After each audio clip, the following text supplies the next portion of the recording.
Welcome to part 6 of this series. In this part, we're going to build up the front of the engine. So it's basically going to be the second half of a timing belt job where we're going to be getting all the timing belt components back connected and some other stuff on the front of the engine like the radiator and other things. So without further ado, let's get to the engine and get started with this job. The first thing we're going to get connected to the front of the block is the water pump. You might find that you have some pitting in these areas. If the pitting is significant enough, the gasket that comes with the water pump might not be enough to get a good seal to where the water pump is not going to leak. So you'll see that this water pump gasket is metal, but then it has a rubberized area around the sealing surface. When I was doing a timing belt job on my 2004 Runner, and it was the second timing belt job it ever got, I noticed some pretty deep pitting on the block surface. So what I did to fill in some of those pitting areas is I put some of this seal packing 1282B meant for long life coolant or super long life coolant, and I smeared it on there first to fill in the divots, and then I put the gasket over the top. So you might find the same, and I suggest doing that so you're not going to get a leak. One thing that's good to know is this gasket was holding just fine before for Sean, so the minor pitting that we see on his block surface probably isn't enough to cause a leak, so we're not going to bother putting any of the form in place gasket on the block surface. So we're going to slide this gasket in place. You got to go over the studs that capture the water neck. The gasket goes over 2 dowels right there. We've got our new water pump. We're going to slide this over. And now we got to get all our bolts and get the bolt started.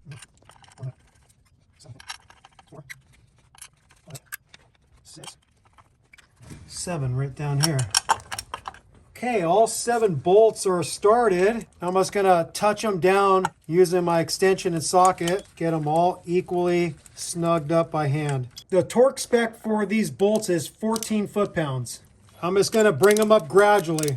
We have the 7 bolts torqued to spec for the water pump. Now I'm gonna connect up the oil cooler hose to this nipple on the driver's side of the water pump. And this is a new hose that Sean put on.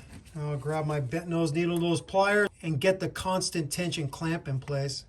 And that's good.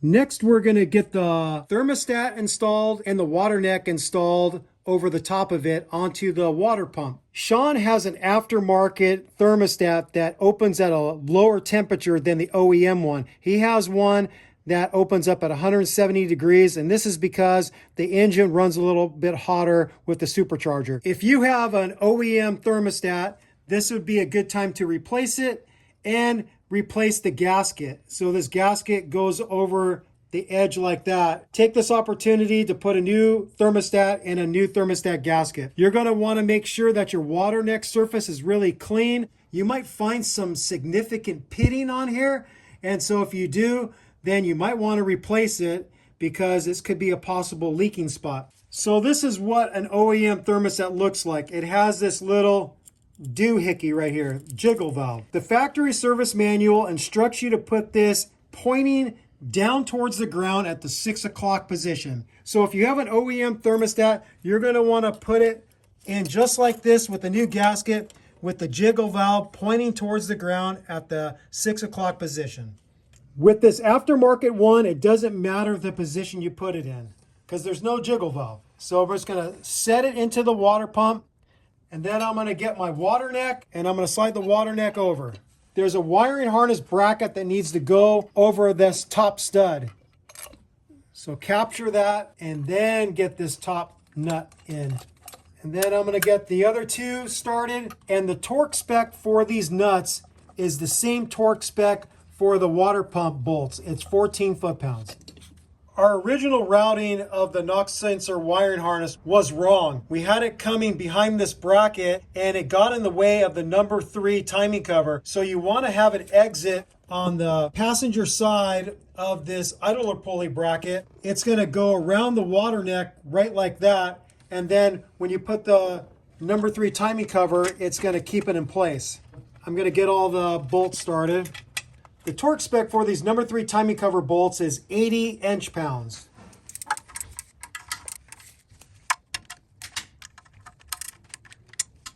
Now we're going to get the cam pulleys back on, and remember they're labeled left and right. Left is the driver's side, so I'm going to slide it over and I'm going to get my pin installed too.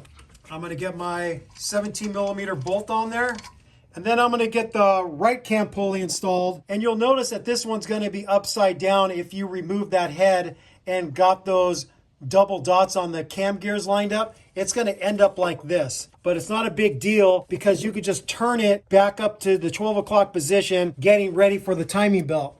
Got that pin installed and get the 17mm bolt installed on this one. Now we're going to torque the cam pulley bolts to 81 foot-pounds. I'm going to use this Schley cam pulley holder, and I'm going to hold it firm while I get onto the 17mm bolt with my torque wrench and see if I can get this myself.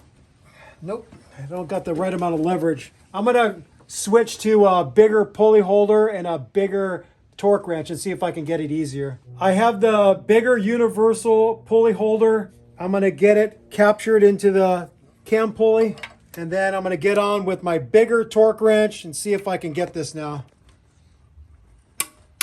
Yep, that did it. 81 foot-pounds. We'll get the other one.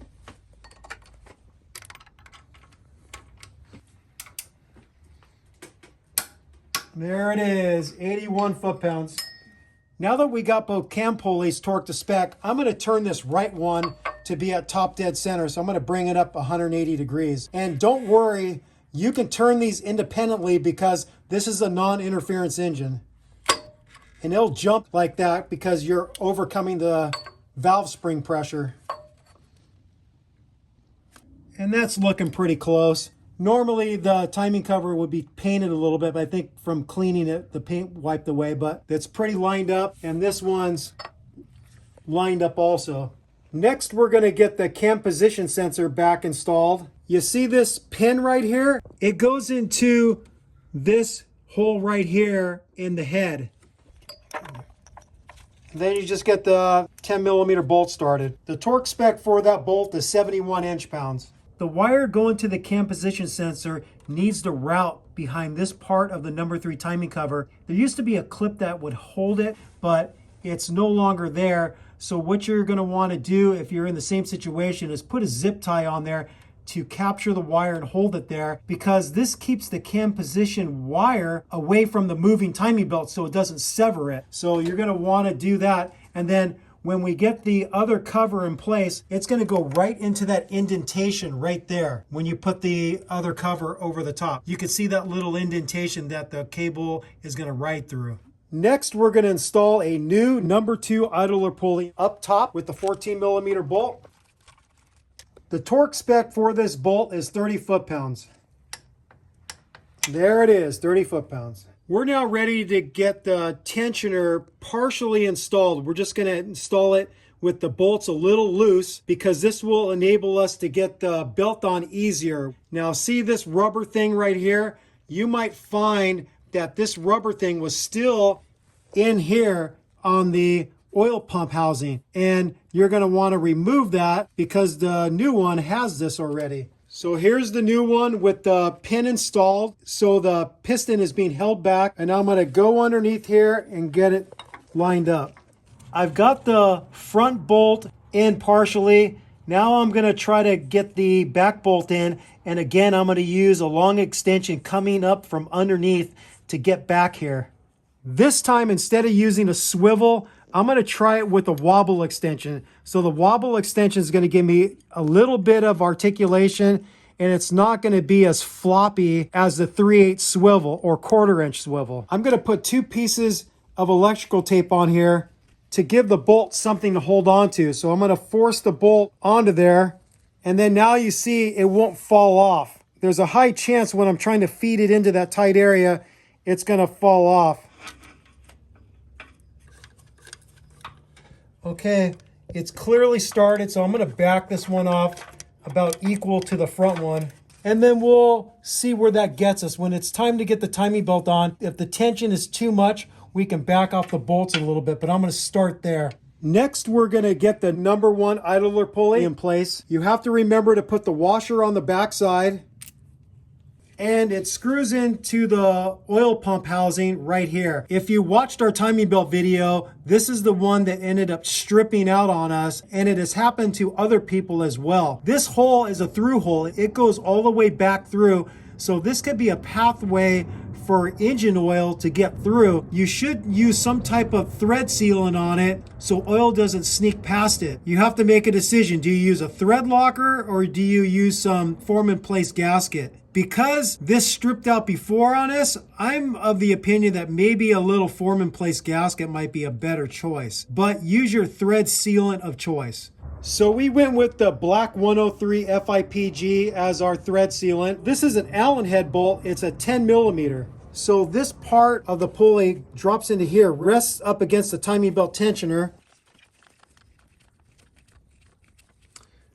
All right, that's bottomed out. The torque spec for this 10 millimeter hex bolt is 30 foot-pounds. With the hex bolt torque to spec, this thing should move nice and freely. And if it doesn't, it's most likely because you forgot to put that washer back there. So just do a sanity check and make sure that this pivots nice and smoothly, because this is how your timing belt stays tensioned. The piston of the timing belt pushes up against this number 1 idler pulley, and as the belt heats up, it keeps the proper tension on it. Without this moving smoothly, it's not going to be able to do its job properly. Next, we're going to slide the crankshaft timing gear over the end of the crankshaft. These have been known to fight people coming off. So what I'm going to do is I'm going to put a little bit of this assembly lube on the end of the crankshaft, just so it's going to make it a little bit easier to pull it off the next time Sean has to do a timing belt job. The woodruff key on the end of the crankshaft slides into there, so you can't get it on wrong. The next thing we want to do is get the timing belt on, but you can see that our crankshaft isn't lined up right now. I'm going to turn this clockwise and bring the timing mark lined up with the timing mark on the oil pump housing behind it, the little triangle there that sticks down. And you can see I've got the crank bolt in there, and that's how I'm going to turn it with a 19 millimeter socket. That looks good right there. Now we're going to get the timing belt on. Remember, right cam is the passenger side, left cam is the driver's side.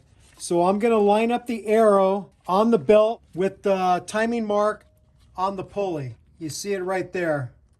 I'm going to wrap it tightly under the number 1 idler pulley, get it over onto the left cam, stretch it tight, and you can see this one's lined up.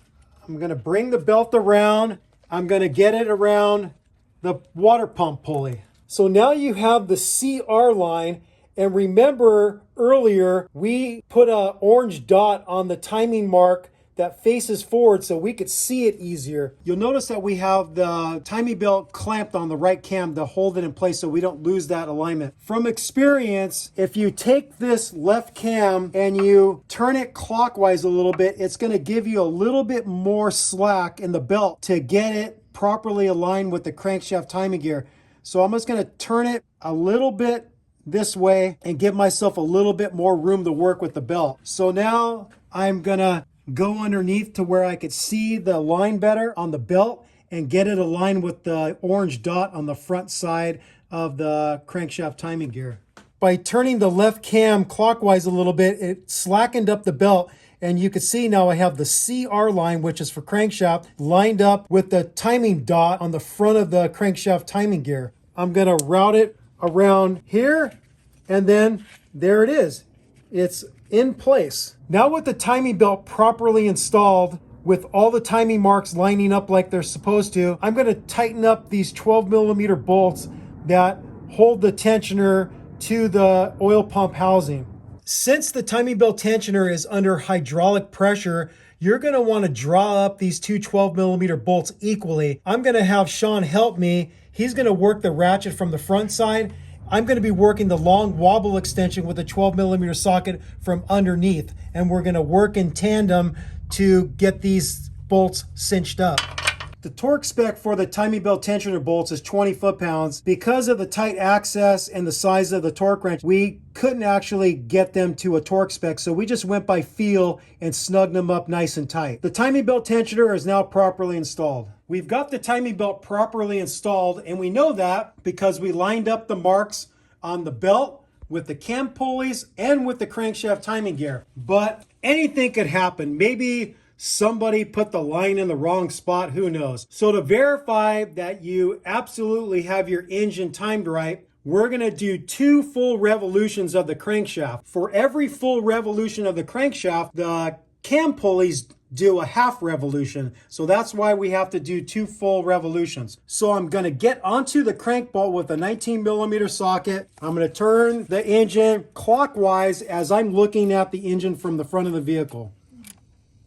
So that's 1 full revolution of the crankshaft, and you'll notice that the timing marks for the camshafts are pointing downward at the 6 o'clock position. So I'm going to do 1 more full revolution, and then these timing marks should come back up and line up with the timing cover behind it. Okay, that looks lined up. So now you're going to notice that the lines on the timing belt no longer line up. That's normal. These lines are just to help you get the belt on properly. But once you start rotating the engine, these lines aren't going to line up again, at least not just after a couple revolutions. I'm sure if you turned over the engine enough, the right cam line is going to line up with the right cam pulley, and the left cam line is going to line up with the left cam pulley. But don't let that throw you. It doesn't make a difference. So if I do a straight edge from the timing mark on the cam pulley over to the timing mark on the cover behind it, you can see they line up very well. And then same over here, you can see them lining up. And then if you look down there, you'll see the timing mark on the crankshaft timing gear lining up with the arrow on the oil pump housing. It's fairly common after you turn the engine over 2 full revolutions, the timing marks, they might look about a half tooth off. And that's normal because you haven't yet pulled the pin on the timing belt tensioner. Once you do that, the timing belt tensioner is going to put a little bit more tension on the belt. And then if you do a couple more revolutions, you're going to find that everything's lining up perfect. If you end up a tooth off, you know you're wrong and you have to start all over again. So just take the belt off and start over. You should have the belt perfectly lined up if you did everything correctly.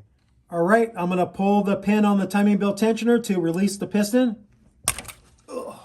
And there it is there. It's like you pulled the pin on the hand grenade. Now I want to get the crank bolt out of here, and I'm just going to zip it off with my DeWalt gun.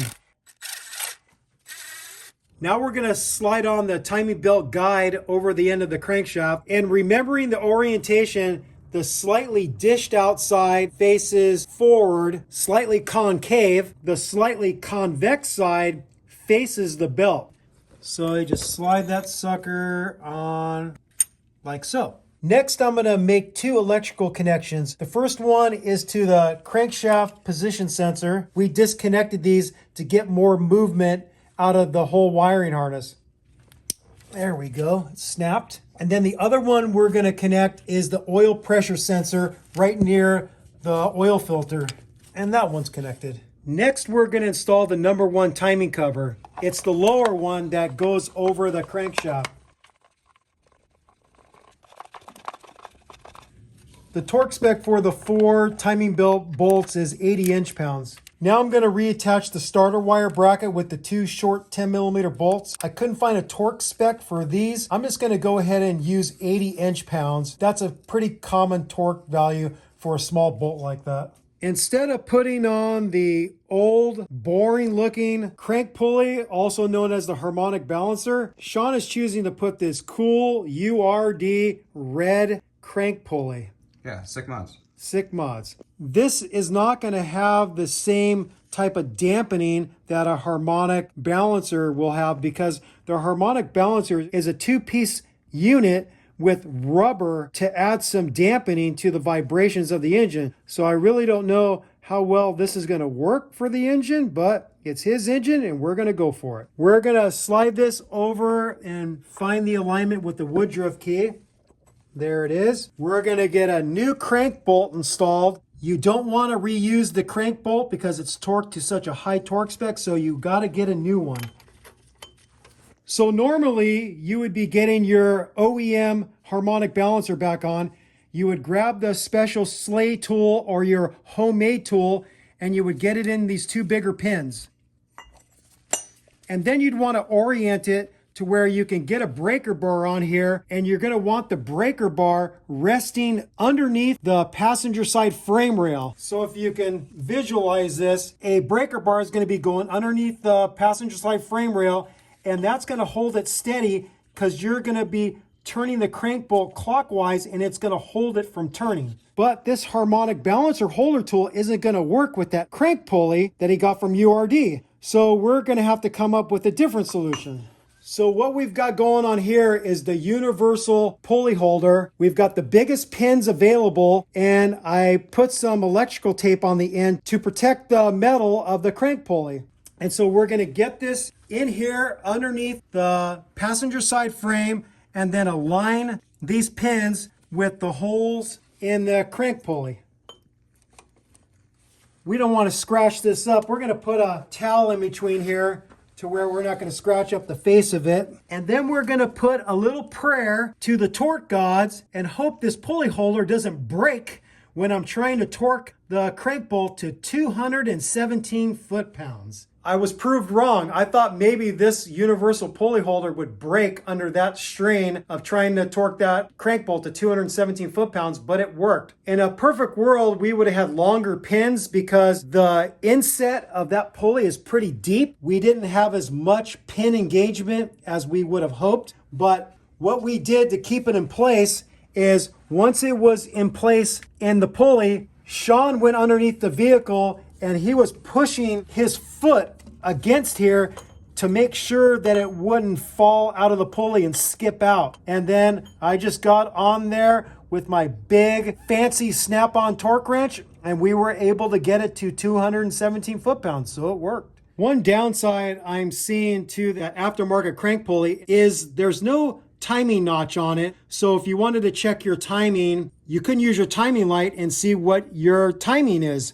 So right now we have the engine at top dead center for the number one cylinder, and we're seeing where this would line up with the 0, which would be top dead center. And what Sean could do is just put a little white paint mark on the pulley there to let him know where top dead center is. So if he ever wanted to get a timing light and check his engine timing, he'll actually be able to do it with this aftermarket pulley. Next, we're going to get the fan bracket pulley installed. We have to slide it over these studs. Get the camshaft position sensor wire out of the way and slide it in. We're going to get the long bolt installed. There's this nut with the built-in washer. It's not quite a flange nut, but I guess maybe it is. Get that one started. This last one doubles as a holder for the power steering adjuster bracket and to hold the fan bracket on this passenger side. So I'm taking the nut off of the adjuster right now, and I'm going to come in at an angle here, and I'm going to feed it behind there.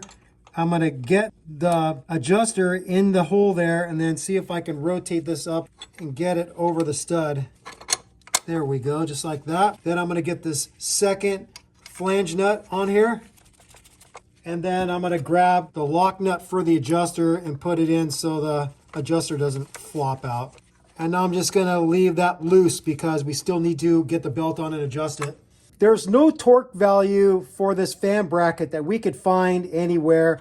So just like a long time ago in the Timmy belt job, we're just going to go by feel and torque them with our torque elbow. Next, we're going to install the number 2 timing cover. This is the upper cover. And remember, I was talking about the wire routing for the cam position sensor. You're going to want to make sure that it's fed into that indentation right there so the wire doesn't get captured or crimped. So I'm going to slide the cover onto the front here. Then I'm going to get the bolt started. The torque spec for the bolts for this upper timing cover is 80 inch-pounds. Next, we're going to make the connection for the camshaft position sensor. We got it connected, and now we're going to snap it into the timing cover. Next, we're going to install the oil dipstick. Sean got a new O-ring for the end, so we're going to put that on. And then I'm going to lubricate this with a little bit of that assembly grease. You could just use some engine oil also. Remember, we put a silicone plug in there to keep debris out as we were taking parts off the engine and cleaning. So I got to get this silicone plug out of there. I need to go behind the water neck and behind this wiring harness here. Turn my light on so I can see better.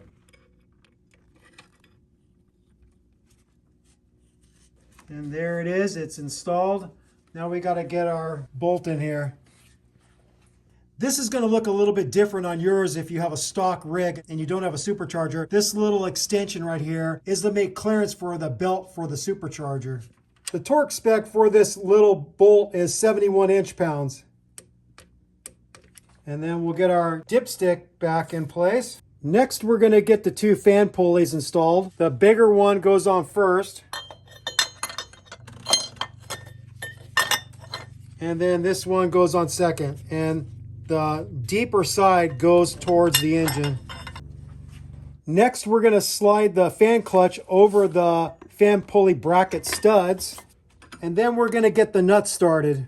I got one started, and it's easier to actually get them started when you have it up at the 12 o'clock position. I'm just grabbing the nut with my index finger and thumb.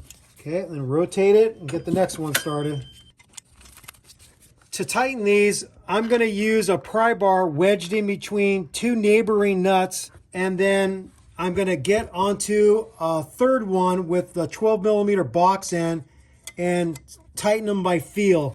You're not going to get a torque wrench in here, so that's why I'm just going to tighten them by feel. We're now getting the belts on, and because Sean has a supercharger, he's going to have a very different looking setup. So he has this dynamic tensioner with a really long belt that also goes around the alternator. So for you at home, and you don't have a supercharger, you're going to have a regular belt, and you're not going to have this dynamic tensioner. You're going to slip the belt over the inside fan bracket pulley here. It's going to go around the crank pulley on the inside guide, and then you're going to slip it over your alternator pulley. And then you're going to get onto the adjuster here with the 12 millimeter box end wrench, and you're going to tighten it up till you get the belt at the tension that you'd like. You're going to tighten it up till you can get a 1/2 inch to 3/4 of an inch of deflection, which means you grab the belt midpoint between two pulleys, you push and pull on it, and you should get about a 1/2 inch to 3/4 inch of deflection. If this is going to throw you for a loop, you can reference our drive belt video by clicking on the link above. You can see how to properly adjust the alternator belt. Once you get the belt tension right, you're going to want to torque your pivot bolt to 38 foot-pounds, and then you're going to want to torque the lock nut for the adjuster to 25 foot-pounds. The next belt we're going to install is the AC belt. I'm going to put it on from underneath the engine. The way we got the belt on is we first slid it over the crank pulley, then next over the AC pulley, and then finally over the AC idler pulley. So the small one was the last one. It could be a hard belt to get in place, but if you do it in that order, you'll probably get it. And then now I'm going to get onto this 14 millimeter adjuster, and I'm going to tighten up the belt. That feels pretty good, but I'm going to get my belt tension gauge on here and double check the tension. I've got the belt tension gauge hooked up to the belt in between the AC pulley and the AC idler pulley. The black range is a good range for a used belt, but since this is a new belt, it's probably going to slacken a little bit, so I should probably tighten it up a little bit more. Now that I have the AC belt tension correct, I'm going to torque the AC idler pulley nut to 29 foot-pounds. And there it is, 29 foot-pounds. Next, we're going to get the power steering belt on. I have to feed this over the fan clutch, We've got the power steering belt in place. We have to back off the adjuster pretty much to the maximum amount of movement that you'll get out of the power steering pump. And then now we got to start going through the painful process of tightening it up with this flex head ratcheting box end wrench, 14 millimeter.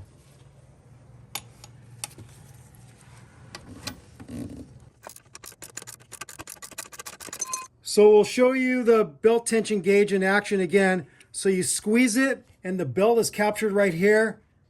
You slide it in midway between two pulleys, you release, and then you read the dial and you line up this line right here to the gauge, and it's in the green, which is where we want it because it's a new belt and it's going to stretch a little bit. If it was a used belt, we would want to get it in the black at 100. Next, we're going to torque the lock nut for the adjuster to 32 foot-pounds, and we're also going to torque the pivot bolt to 32 foot-pounds.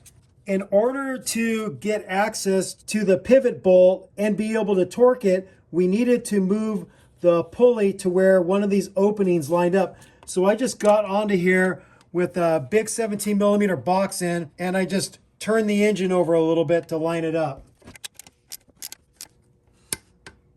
And there it is. Next, we're going to drop the radiator in.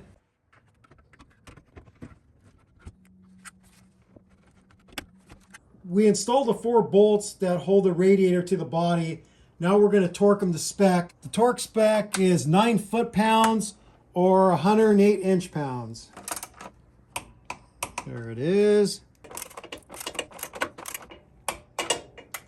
I'm getting the transmission cooler lines connected up to the radiator. Got to pull the plug out and expect some ATF to spill out. Slide that over. Then I just got to get the clamp in place. Then I got to get this one in. We're getting the upper radiator hose in place. To help facilitate sliding on the hose onto the fittings, we put a little bit of silicone grease on there. It just helps it slide on easier. And the radiator hose is marked with a white mark and a yellow mark. The white mark goes towards the radiator and the yellow mark goes towards the engine.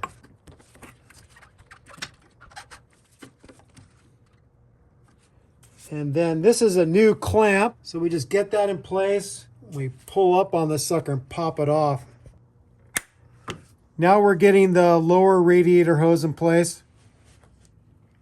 We forgot that we needed to get the shroud in before getting the upper radiator hose in place. So I'm just going to disconnect this, slide it off, and then we'll get the shroud in place. There we go. Okay, I'll slide this sucker back in place. There's 4 of these bolts that hold the shroud onto the radiator, 2 up high and 2 down below.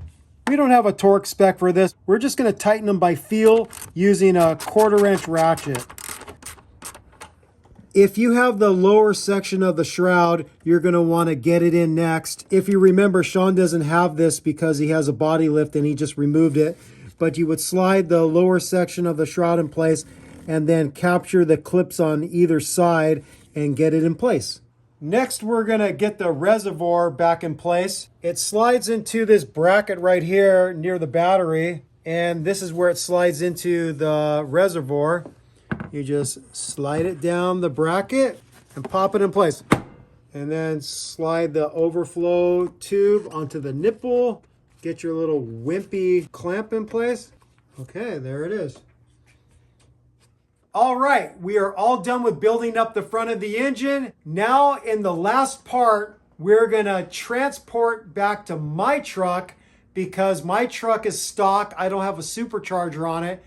We're gonna show the build up of the upper part of my engine, basically from the intake manifold and above. So plenums, throttle body, all the cable connections, electrical connections, getting the battery back on, air box, that sort of thing. And then after we build up the upper part of my engine, we're gonna transport back to his engine, and he's gonna get the supercharger back on his engine and all the hose connections done for the top of his engine. And then we're gonna top off the cooling system with some fresh Toyota Red concentrate and distilled water. We're gonna cross our fingers and we're gonna turn the key and hope it starts up and there's no crazy weird noises. And then we're gonna burp the cooling system. So that's gonna be the final part of this series. So join us in the last part where we finish this job. Ugh.